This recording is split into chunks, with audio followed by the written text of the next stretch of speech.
नमस्कार, स्वागत है आप सभी का। पश्चिम उत्तर प्रदेश की सियासत इस वक्त गर्म हो चुकी है क्योंकि अखिलेश यादव और जयंत चौधरी लगातार पश्चिम के अंदर बने हुए हैं। तो सवाल ये है कि गठबंधन का इस बार क्या रहने वाला है और बीजेपी कहां स्टैंड करेगी। इस वक्त हमारे साथ समाजवादी पार्टी के वरिष्ठ नेता इमरान मसूद साहब मौजूद हैं। सर, स्वागत है आपका। पश्चिम के अंदर अभी अखिलेश यादव जी और जयंत चौधरी लगातार प्रचार कर रहे हैं। आपको लगता है गठबंधन का जो असर होना चाहिए था वो होगा, या जो मोदी जी कह रहे हैं कि सबका साथ और सबका विकास, उस सिस्टम पर फेल हुई है भाजपा? देखिए, मोदी जी के तो जुमले हैं, उनके जुमलों के बारे में तो कुछ नहीं कहा जा सकता। कौन सा विकास हुआ है पता नहीं, लेकिन गठबंधन का तूफान है उत्तर प्रदेश के अंदर और प्रचंड बहुमत के साथ समाजवादी पार्टी सरकार बनाने जा रही है। इमरान मसूद जी, आपने सब कुछ देखा है, 20-30 साल से ज़्यादा कि आपके परिवार की सियासत हो गई है। तो पश्चिम के अंदर जो बीजेपी माहौल बनाने की कोशिश कर रही है, खासकर कैराना के अंदर, आपको लगता है कि कैराना के अंदर पलायन हो, गुंडागर्दी हो, रंगदारी हो, ये कुछ मुद्दे रहे हैं? देखिए, ये बेकार की बातें हैं। कैराना का जो पलायन की बात वो बार बार करते हैं। उन्होंने पलायन को रोकने, अगर पलायन है तो पलायन को रोकने के लिए उन्होंने क्या किया? पलायन का सबसे बड़ा कारण वहां पर रोजगार है। कैराना के अंदर कोई रोजगार की व्यवस्था नहीं है। पानीपत में रोजगार है, लोग पानीपत जाते हैं काम के लिए और पानीपत जाने को वो पलायन कहते हैं। तो इसका देखिए, ये ऐसा मुद्दा है जिस मुद्दे का धरातल पे कुछ नहीं है। ये सिर्फ हवाई बातें कर रहे हैं और नाहिद की जीत इस बात को साबित कर देगी कि जो इन्होंने कहा है वो गलत कहा है।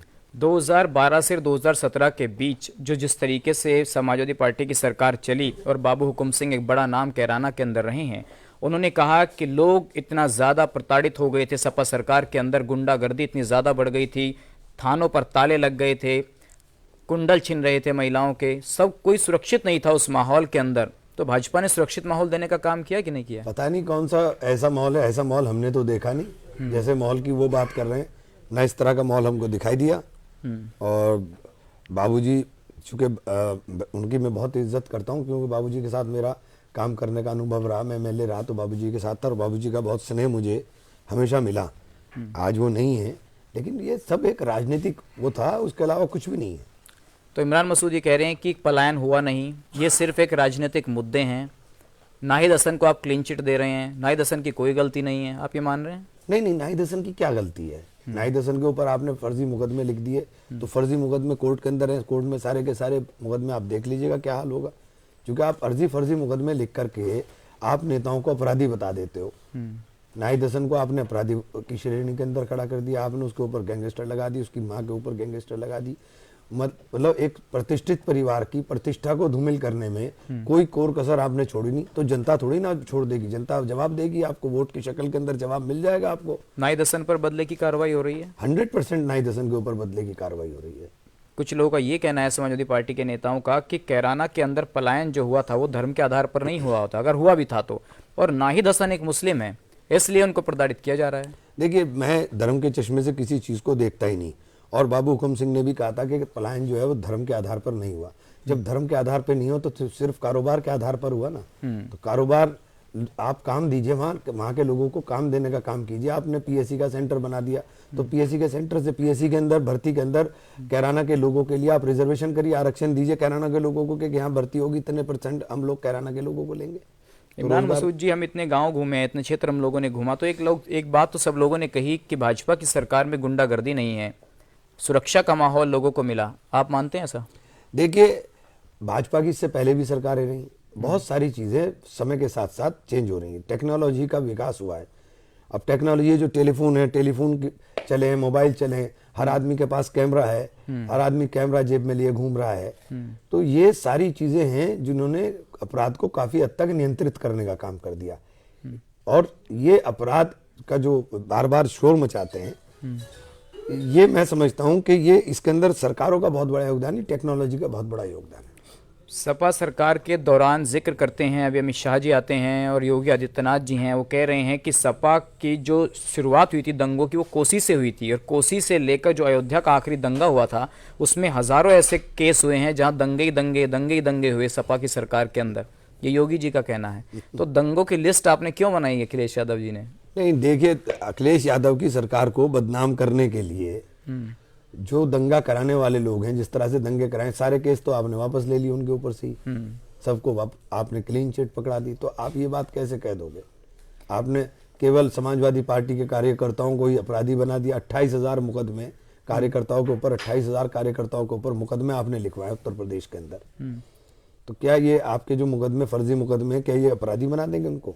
लेकिन इमरान मसूद साहब, 2013 का दंगा सहारनपुर के अंदर होता है, मुजफ्फरनगर के अंदर कवाल का दंगा होता है, क्या वो सिस्टम फेलियर नहीं था? क्या लॉ एंड ऑर्डर का फेलियर नहीं था कि लखनऊ से एक फोन आ जाता है आजम खान का, उन 7 लड़कों को रिहा कर दिया जाता है, सचिन और गौरव के हत्यारों को? देखिए, चीजों को मैं कुरेदना नहीं चाहता हूँ, लेकिन भाजपा तो कुरेद रही है ना। कल भी अमित शाह जी ने कवाल का जिक्र किया। बहुत सारी चीजें हैं जिन्हें हमारे बातों का गलत मतलब निकालेंगे, लेकिन मैं इतना जरूर कह सकता हूँ कि अगर अखिलेश यादव जी की सरकार बनेगी तो इस बार प्रथम बार ये मैं आपको वो कह रहा हूँ कि अगर अखिलेश यादव जी की सरकार, पहले ही हमारी प्राथमिकता सरकार के अंदर, अखिलेश जी ने भी कह दिया है कि कानून व्यवस्था है और हम लोग इन गाड़ियों को दुगना कर देंगे।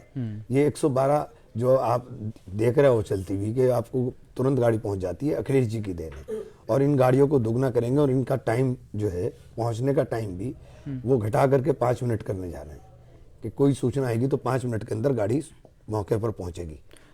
पश्चिम के अंदर एक जो माहौल बनाने की कोशिश हो रही है कि जाट और मुस्लिम मिलकर इस बार पश्चिम के अंदर साइकिल चलाने वाले हैं, तो योगी जी ने कल कहा कि एक लड़का उत्तर प्रदेश के अंदर बैठा हुआ था, यानी कि अखिलेश यादव को कहा कि जाटों को मरवाया जा रहा था, जाटों को जेल भिजवाया जा रहा था, और आज जयंत चौधरी कैसे अखिलेश के साथ हाथ मिला सकते हैं? उनके पास इसके अलावा मुद्दे नहीं है क्या बोलने के लिए?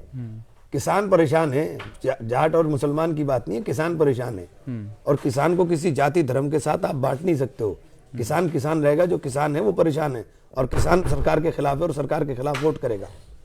संजीव बालियान मंत्री हैं, उन्होंने कहा कि किस तरीके से जाटों को जेल भिजवाने का काम अखिलेश यादव ने किया, ये जाट नहीं भूले हैं, और किस तरीके से उस दंगे के अंदर लोगों को मारा गया, नहर में फेंके गए शव, वो जनता भूली नहीं है मुजफ्फरनगर की। तो फिर अब अगर उनको करे देंगे तो उनमें बहुत सारी चीजें निकलेंगी ना, कि कौन कराने वाले थे और कौन करने वाले थे और किस तरह कौन मरा था कौन नहीं हुआ था। उन चीजों को हम लोग कुरेदना नहीं चाहते। हम चाहते हैं कि अतीत की बात को छोड़ करके वर्तमान की बात पर करें, और वर्तमान में किसान परेशान है, किसान के लिए बात करें कि किसान के लिए आपने क्या किया। अब आपने बजट के अंदर क्या प्रावधान किए? केंद्र सरकार का बजट आया, एक शब्द भी आपने किसान के लिए बोलने का काम किया? आप किसान सम्मान निधि बता देते हो, 500 रुपए महीना किसान सम्मान निधि। 500 रुपए महीना में कुछ होता है? आप मजाक बना रहे हो किसान का। किसान को आपने जो हमारा खिलाने वाला वर्ग है, आपने उस वर्ग को भिखारी बना दिया।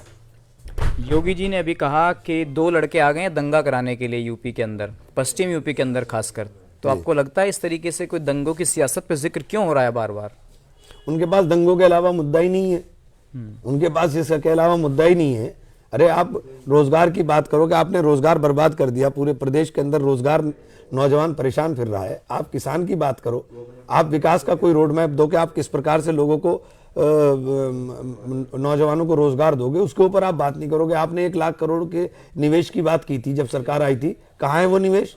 क्यों नहीं आया पिछले 5 साल के अंदर वो निवेश? आप अपने फेलियर को दंगा दंगा और कानून व्यवस्था चिल्ला करके खत्म कर दोगे क्या? इमरान मसूद साहब, हमने अब आपके जो पिछले 2 या 3 सालों से जो आपका राजनीतिक करियर देखा है, तो उसमें वो इमरान मसूद नजर नहीं आ रहे हैं जो मंचों से दहाड़ते थे। सॉफ्ट हिंदुत्व को लेकर इमरान मसूद चल रहे हैं, जो ये कह रहे हैं कि नहीं, हमारे भगवान राम उतने ही आस्था के केंद्र हैं जितने हिंदुओं के हैं, हम भी उनको इतना ही समझते हैं। तो सॉफ्ट हिंदुत्व पर आना क्या इमरान मसूद की मजबूरी? मैंने कब भगवान राम के बारे में या अपने हिंदू साथियों के बारे में या किसी भी के धर्म के बारे में मैंने कब कोई गलत बात कही? एक आप दिखा दीजिए, और मैं सार्वजनिक रूप से राजनीति से भी संन्यास लूंगा और सार्वजनिक रूप से जो सजा होगी उस सजा को भी भुगतने का काम करूंगा। क्यों ऐसी छवि इमरान मसूद की पेश की गई कि Imran Masood divide and rule की पॉलिसी पर काम करते हैं? क्यों ऐसी छवि बनी? लेकिन अब पिछले कुछ दिनों से आपकी छवि में सुधार देखा जा रहा है। नहीं, मेरी छवि बनाने वाली भी मीडिया है। बिला वजह की छवि बना दी आपने मेरा इससे कोई लेना देना नहीं था। आपने मेरा छवि को इस प्रकार का कर दिया, जबकि मेरा परिवार पिछले 100 साल से राजनीति में है। 100 साल से,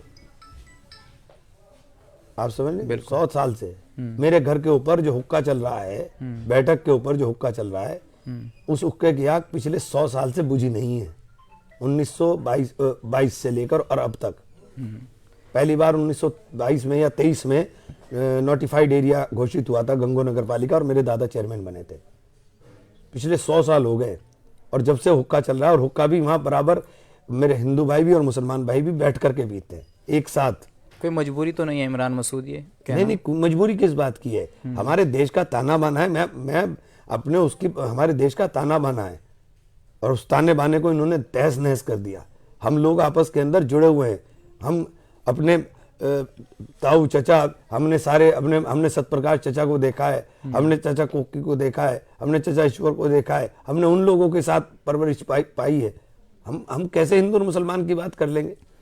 इमरान मसूद साहब, आप कांग्रेस में थे तो आपने कोशिश जरूर की थी उस वक्त कि कांग्रेस और सपा का गठबंधन हो जाए, आप राष्ट्रीय राजनीति भी करते रहे और प्रदेश में आपका गठबंधन भी हो जाए, तो वो क्या कोशिश कामयाब नहीं हो पाई थी? अगर वो परवान चढ़ जाती तो क्या बात थी? नहीं तो प्रियंका गांधी नहीं मानी थी कि अखिलेश यादव आपको अहमियत नहीं दे रहे थे? अब उसको छोड़िए, बात अहमियत नहीं दे रहे थे, उस बात को छोड़िए। अब मैं समाजवादी पार्टी में हूँ और समाजवादी पार्टी उत्तर प्रदेश में प्रचंड बहुमत के साथ सरकार बनाएगी इंशाल्लाह। कुछ लोग ये कह रहे हैं, जो विपक्ष के लोग हैं, कि पहले भी तो समाजवादी और कांग्रेस का गठबंधन था, अब कौन सा नया गुल खिल जाएगा? ये पहले भी एक थे और आज भी एक ही हैं। भाजपा, भारतीय जनता पार्टी 2 सीटों के ऊपर थी, आज देश के ऊपर राज कर रही है ना। ये भी कोई बात हुई? ये भी कोई बात हुई क्या? भारतीय जनता पार्टी 2 ही सीटों पर थी और आज देश पर राज कर रही है। आज इतने प्रदेश के अंदर सरकार बना ली, तो क्या आप ये सोचे कि वैसे ही रहेगा? सब चीजें, परिस्थितियां बदलती है राजनीति के अंदर। आज भारतीय जनता पार्टी का फेलियर है और भारतीय जनता पार्टी का फेलियर पूरा का पूरा जनता के सामने है। चलिए, 2 अंतिम सवाल ये हैं इमरान मसूद साहब, 2012 में आप समाजवादी पार्टी छोड़कर कांग्रेस में आ गए थे, तो आपको नहीं लगता कि उस वक्त कुछ ऐसी चीज़ें हुई जो नहीं होनी चाहिए थी? नहीं तो 2012 में आप मिनिस्टर भी बनते, आप विधायक भी बनते, लेकिन आज आपको ये कहना पड़ रहा है मजबूरी में कि नहीं, मैं तो 7 सीटें जितवाने आया हूँ, मैं तो अखिलेश यादव को मुख्यमंत्री बनाना है। ये मजबूरी में कहना पड़ रहा है? मजबूरी में बिल्कुल नहीं, कोई राजनीति के अंदर मजबूरी नहीं होती कभी भी। राजनीति में कोई मजबूरी नहीं होती, परिस्थितियां होती हैं, और मुकद्दर से ज्यादा कभी आदमी को मिलता नहीं है। जो आदमी के मुकद्दर में होता है, जो ऊपर वाले ने लिख दिया है, वो पूरा होकर रहता है। मेरा इस मामले में बिल्कुल अटूट विश्वास है। और मैं आज उत्तर प्रदेश में जो राजनीति देख रहा हूँ, वो राजनीति सीधे सीधे भारतीय जनता पार्टी और समाजवादी पार्टी के बीच दिखाई दे रही है। तो इसके बारे में कोई मेरे दूसरा थॉट आ भी नहीं सकता। मैं इसलिए समाजवादी, आपके चाहने वाले सोच रहे थे कि भैया चुनाव लड़ेंगे, बेहद से लड़ेंगे कि नहीं लड़ेंगे, कहाँ से लड़ेंगे? अब चलो चुनाव तो लड़ नहीं रहे। मेरे परिवार ने 77 से लेकर और 74 से लेकर और 2007 तक कोई असेंबली का इलेक्शन नहीं लड़ा। तो इसमें कौन सी बात हो गई अगर नहीं लड़ रहा हूँ? लड़े तो थे ना, पिछले तो लड़े। नहीं, मैं कह रहा हूँ 1974 से लेकर 1977 तक कोई असेंबली का इलेक्शन नहीं लड़ा, सिर्फ पार्लियामेंट लड़ते रहे। तो पार्लियामेंट का भरोसा मिला क्या ऊपर से? नहीं, अब ये तो पार्टी के निर्णय होते हैं। तो चुनाव लड़ना कोई राजनीति की गारंटी नहीं है कि चुनाव लड़ेंगे तो ही राजनीति होगी, ये गारंटी नहीं होती है। तो क्या कहकर आए अखिलेश यादव से कि भैया सरकार बनवा देंगे आपकी, फिर हमारा भी ध्यान रखना, कुछ ऐसी बात नहीं है? ये तो देखो, एक बात सुनो, ध्यान रखना, और जब पार्टी का नेतृत्व अपने कार्यकर्ताओं का ध्यान बहुत रखता है। पार्टी का नेतृत्व कभी भी अपने कार्यकर्ताओं को इग्नोर नहीं करता, और कार्यकर्ताओं के बलबूते ही पार्टी चलती है। चलिए, एक अंतिम सवाल है, आपको भी चुनाव प्रचार में जाना है इमरान मसूद साहब। जब आप अखिलेश यादव जी से मिले तो उन्होंने ये तो नहीं कहा कि साहब बहुत देर कर दी आते आते, या उन्होंने आपसे कहा कि तुमने ही देर कर दी आते आते हमें लेते लेते? ऐसी तो कुछ बातें नहीं हुई? देखो, मैं समाजवादी पार्टी में स्वेच्छा से गया हूँ। मैं कांग्रेस में रहते हुए भी ये बोल रहा था कि समाजवादी पार्टी के साथ हमारा गठबंधन होना चाहिए। मुझे समाजवादी पार्टी से न्योता नहीं आया था कि मैं समाजवादी में जाऊं। मैंने वर्तमान राजनीतिक परिस्थितियों के मद्देनजर अपने साथियों से मशवरा कर करके फैसला लिया और अखिलेश जी को जाकर कहा कि हम इन हालात के अंदर उत्तर प्रदेश को और बर्बाद होते हुए नहीं देख सकते। आपका मुख्यमंत्री बनना बेहद जरूरी है, उसके लिए हम हर तरह की कुर्बानी के लिए तैयार हैं। भाजपा ये कह रहे हैं ना इमरान मसूद साहब कि देखिए हालत ऐसी हो गई, अब बिना शर्त ही जा रहे हैं, ले भी नहीं रहे हैं, जा रहे हैं बस, ले लो बस। हालात उन्होंने कर दिए, सांस लेना दूभर कर दिया पिछले 5 साल के अंदर। हालात उन्होंने कर दिए। गरीब आदमी परेशान है, रोजगार से परेशान है, किसान परेशान है, फसल नहीं बिक रही है। हालात उन्होंने कर दिए। उन्होंने हालात कर दिए कि बदलाव होना, और ये बदलाव की आंधी है, ये इमरान मसूद की जज्बात नहीं है, ये बदलाव की आंधी, और बदलाव होगा इंशाल्लाह। कितनी सीटें जीत रहे हैं आप यूपी के अंदर? 300 के पार। 300 पार। चलिए, शुक्रिया इमरान मसूद साहब अपना समय देने के लिए। तो ये थे समाजवादी पार्टी के वरिष्ठ नेता इमरान मसूद, जिन्होंने कहा कि सरकार भी आएगी और 300 के पार भी जाएंगे। फिलहाल इस वीडियो में बस इतना ही।